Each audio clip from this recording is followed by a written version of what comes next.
This is the new TC Pride Podcast, Episode 81, Part 2 of special on-location coverage of Saturday in Loring Park at Pride 2017.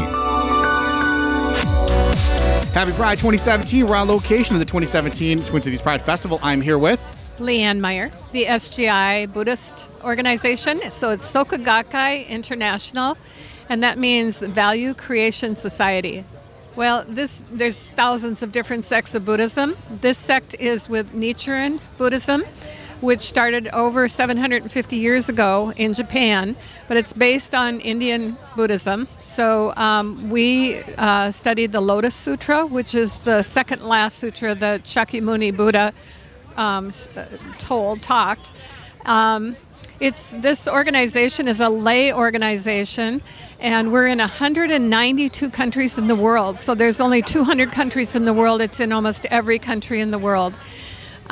We chant Nam Myoho Renge Kyo, which means dedication to the mystic law of simultaneous cause and effect through sound vibration. Yeah. So there's a lot of people that people may be more familiar. I mean, we have millions of members all around the world, and we're not about pressuring anybody else. It's about changing ourselves. So through chanting this Nam Myoho Renge Kyo, it's about bringing up our own wisdom to change those things in our life which are causing us problems. That as we become happy in our life, influencing other people, like, what's going on with you? When I started, my brother was chanting for 7 years before me, and I thought it was the dumbest thing I ever heard of in my life. Chant Nam Myoho Renge Kyo right, and something happens in your life. So I told him I would chant for 90 days, prove him wrong, and then he was never allowed to talk to me about it again. How long ago was that? 35 years. Yeah, haven't proved it wrong yet. So, and my life has changed so much, and it's wonderful to realize that you're bringing up your own courage, your own wisdom, and you're bringing into your life what you truly want, what truly is happiness, not just chasing some butterfly or something that's supposed to be happiness to somebody else. So that's really what it's about, and influencing others to do the same for themselves. And you're actually located pretty close to Loring Park. We're in Loring Park, yeah. 1201 Hampton Place. So it's about 6 blocks from here. Thanks for stopping. Patrick, I'm with Dignity Twin Cities. Dignity Twin Cities is a queer Catholic community working for change in the Catholic Church. We have a community that meets about twice a month. We have like liturgy, we have potluck, we try and do some things around advocacy in the Catholic Church. Our community's been kicked out of the Catholic Church, so we can't meet in a Catholic Church, primarily because we want change with regard to the Catholic Church's belief around sexuality, around women, around plenty of different types of things. So, we've been doing it for a while. We've actually been around since 1974. So we've been established for a pretty long time, but Pride's always an awesome opportunity to be able to engage new people and continue to try and be fighting the good fight for a more inclusive world and a more inclusive church on the whole. Right now, it's just letting people know that we're out there, that queer Catholics do exist out there, and that there is community. And even though change is incredibly slow in the Catholic Church, we're still pushing forward and trying to make it happen. Thank you so much. Mike LaFleur from Minneapolis. We are running the Unitarian Universalist booth here, and when people walk up and ask us what our religion is about, we just turn the question and we say, hey, tell us about yourselves. And we have these backdrops, and people can choose all these different identifiers about their theology, about their gender identity, about their sexual orientation, and other things that are important about their identity, and they can put them all up on the felt board, and we'll take their picture. So we get to learn who they are, which we think is more fun. So we have, all different religious identities, from Hindu, Muslim, Christian, Buddhist, atheist, agnostic, and we have bisexual, transsexual, we have male, female, boy, girl, cisgender, transgender, parent, mother, father, child, brother, sister, white, black, Native American, there's like 100 signs here. We're Unitarian Universalists, so if you go to uu.org, you can find a Unitarian congregation near you, and they will affirm and celebrate you no matter who you are. Happy Pride. Darren, All God's Children Metropolitan Community Church. All God's Children is a GLBT friendly church where we're open to all. We have a blended service we do every Sunday at 10 in the morning on 31st and Park, and we're just a very opening, affirming church that allows anyone to attend regardless where they may be in their journey, and just very opening, affirming, and very beloved. We're at www.agcmcc.org. Happy Pride. I'm Michael with Unity Minneapolis. Unity is a non-denominational, all-inclusive church. We do a form of affirmative prayer, daily word, affirmations. We're actually just out here manning the booth and putting the word out for people as far as just, Unity's whole concept is we were all made in God's likeness, and having the Christ Spirit within everybody, and recognizing that in each other as human beings. Unity.org. Happy Pride, everybody. Al Lortwig. I'm with Stonewall DFL. Stonewall is the gay caucus within the Democratic Party. Like there's a feminist caucus, we are the gay caucus, and we screen and endorse candidates, and so it's good for people to know about us and to be involved in the process. And what are you up to at the festival today? We have information about candidates down this way. Here we have an opportunity for people to sign up to get more information. We have a sample poll for the governor's race. We haven't endorsed in that. That's next year, not this year. So there are things to do. We can go to www.dfl.org/Stonewall. Happy Pride to you. Kendall and Zoe. So I wanted to actually ask you about your dogs. Tell me a little about your dogs. They're totally rocking some Pride wear today. Oh yeah, they love it here. They like to meet the people and all the other dogs, and they like to support everyone. He's 112 pounds, a year and a half old, and he's a Great Pyrenees Newfoundland mix. And tell me about your dog. A little smaller. A lot of bit smaller. His name's Jackson, and he's about 4 months old and a blue heeler. He's wearing a tutu and a wiggle butt bandana. Nice. And what's yours wearing? Rainbow bow tie. Awesome. So I've been asking folks about what Pride means to them. So who wants to tell me, what does Pride mean to you? It means supporting everyone and equality. Just love, love, love, guys. I'm all about it. Thank you very much for your time. Enjoy the rest of the festival. Happy Pride. Thanks, you guys too. Thank you. Cheyenne. So Cheyenne, I approached you because of your outfit. Tell me a little bit about your outfit today. I mean, my outfit today is just showing off my pansexuality because not a lot of people do. And this flag, which is just showing that I'm part of the full community. And it looks like your hat is like a handmade, one-of-a-kind thing. Tell me about your hat. I just got a hat at a dollar store, and I always try to make my own stuff because a lot of stuff online costs so much. True story. Yeah, and it's really unnecessary, and especially because pansexuality is not a big thing, I try to make my own stuff. So for people who aren't familiar with like the symbolism and the colors with the pan community, can you kind of talk about the colors and kind of what your hat says? Yeah.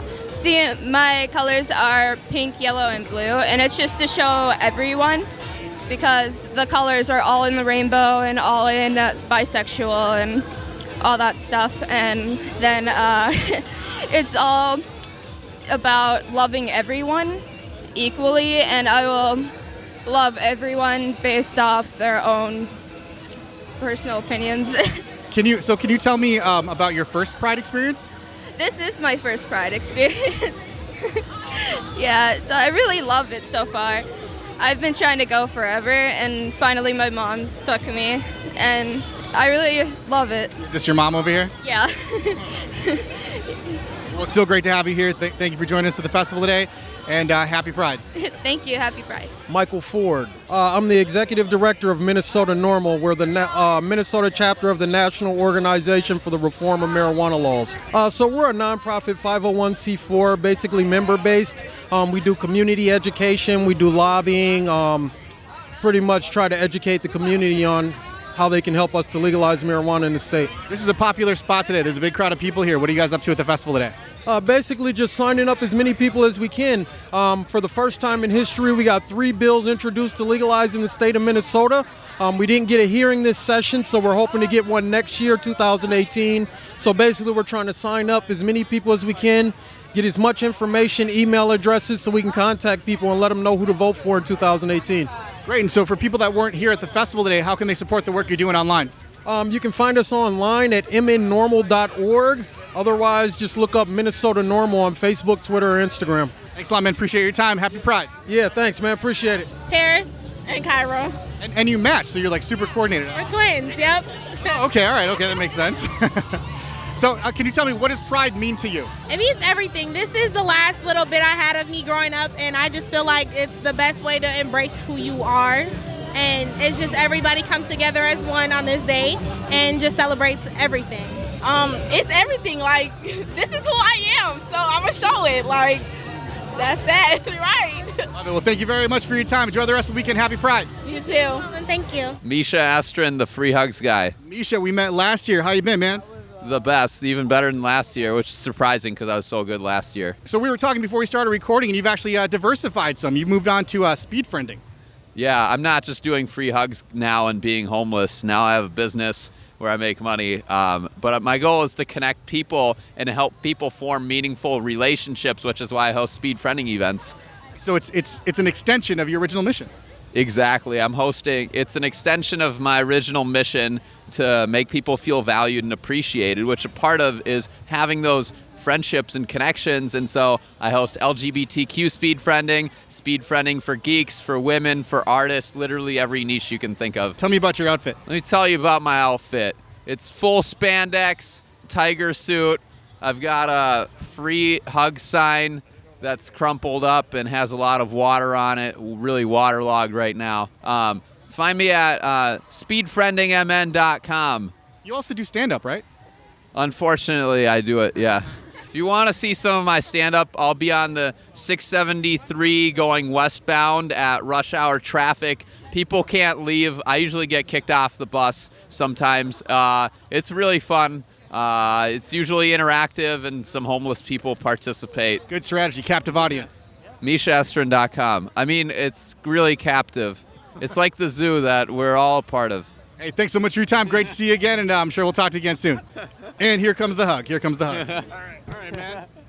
Camille. I just love that we can all be together and be safe, and I think pride just means celebrating who you are and just being safe and comfortable and just doing your thing and letting your freak flag fly. I can't say that very well, but I had to. You nailed it. I would have stumbled all over. Thank you. I appreciate it. Happy Pride. Don Kaiser, Gay Laxicon, and the local GLBT Science Fiction Fantasy Convention, as also Council Room, the local Doctor Who convention, and Convergence, the huge local super regional science fiction fantasy convention. So if folks want to know more about Gay Laxicon, the Twin Cities Pride podcast was actually on location at the last one. We did like 3 or 4 episodes. It was a really awesome series of episodes about the con. But for people who aren't familiar with it, can you tell people just a little bit about the con and about the organization? Gay Laxicon is a national GLBT science fiction fantasy convention. It travels. There wasn't one this year, but it will be in Atlanta, Georgia next year. And I'll probably put in a bid to have it bring it back here to Minneapolis in 2019. In the meantime, we're going to do a small convention in between, but look us up, North Country Galaxians or Gay Laxicon on the web. So thank you for interviewing. It was a great set of interviews, by the way. I really appreciate it. I listened to them all. They were great. Happy Pride. Ann Rubik with the Geek Partnership Society. Okay, we are a local volunteer-run nonprofit, and we actually operate a center for the local geek community in Northeast Minneapolis. As far as we know, it's the only one of its kind in the world. We do not charge membership fees, and we make that available for the local Twin Cities geek community, because that's actually one of our mission statement things is to support local Twin Cities geeks in general. And that's just one of the things we do. So I got a huge education on the geek community, on geek culture. We were actually on location at the Gay Laxicon event. And what I found out for people is that over the years, the geek sort of community has become like pretty inclusive. There have been some rough times kind of here and there, but they've really become really inclusive of a lot of different identities, right? Yeah, it has. I mean, with any community, you can run into like rough spots. But in general, the geek community, a lot of people, they go into geekdom and historically because they felt outcast. They had other interests that did not fall into the mainstream. They had passions that did not get recognition. And I think people have noticed that for the most part, the geeks have won the culture war. If you look at mainstream media and what's been going on with gaming and things. So it's a lot more acceptable. But yeah, we know what it is to be outside, and we have a lot of people that find us through that. So most of our members, we got a lot of members that are on the spectrum. They're spectrum of different neurotypical or non-neurotypical things, or on spectrum of whatever, sexuality, LGBT. We have people coming to us and we say, hey, you found your tribe, welcome. Yeah, and so geek, it's a short word, but it's actually a really broad, really big, diverse community. I looked on your website one time, actually, and there's like a gajillion different sort of subcommunities within GPS, right? Yeah, actually, that's kind of how we came to be, because for decades people were talking about, we need a clubhouse. We need a place to call home. We've got all these things that we're doing. We need to do stuff, and an opportunity came up. We were originally actually in the same organization with Convergence here, and just the way it was, we ended up splitting them off. They became their own nonprofit organization. We rebranded ourselves as the Geek Partnership Society, opened the center, and the idea is, why reinvent the wheel? We're geeks 365 days a year. We don't run conventions. We run the rest of the year, and we try to help everybody else do the same. And tell me about this new clubhouse. You guys recently set up shop in Northeast, right? Well, not quite so recently. We set up in 2010. So we've been around 7 years, and we are in the Waterbury building at the intersection of Central and Broadway. We've got a main hall, kind of like a gymnasium type space. We've got a classroom where people can head to meetings with projections. We've got a comfy living room space, offices for partner organizations, and a garage to do builds and storage and all that sort of fun stuff. www.geekpartnership.org. We're also on Facebook and Meetup if you hate Facebook. Happy Pride. Alexa? So Alexa, tell me about your flag here. I don't know, I just support marijuana and gay pride and stuff, and I just wanted to wear it. Yeah, it's a pretty unique flag. I haven't seen them before. I've seen like the individual ones, but I haven't seen one that combines both. Yeah. So tell me kind of what it looks like for people listening to the podcast. It has a pride flag, and then like in between there's black spots that has like the weed, and then instead of like on a flag where there'd be stars, there's just a pot leaf. So why is it important, you think, that we start to make progress with our laws regarding marijuana? Because I believe it has a lot of medical benefits to it. I have anxiety, and I've smoked it, and I feel like it's helped me with it and stuff. So the other question we've been asking people about is what pride means to them. Pride is obviously very important. You got the big flag going on. What does pride mean to you? It's just a way to express my sexuality to people and be around people that accept me for who I am, and not disapprove of me and stuff. Well, last year was my first time coming to Pride, and I fell in love with it, and so I want to come back, and that's when I got my actual flag. So I'm probably going to keep coming back now. So, yeah, happy Pride to you. The TC Pride Podcast is a production of Podletter Media and Twin Cities Pride. Subscribe now on iTunes, on Android, or by email at tcpridepodcast.org. Get above the noise by raising your voice. Podletter Media turns your email newsletter, blog, or video content into a more powerful, more personal, more intimate, on-demand listening experience. Your podcast, your story, your voice. Simplified, amplified. Learn more now at podletter.com.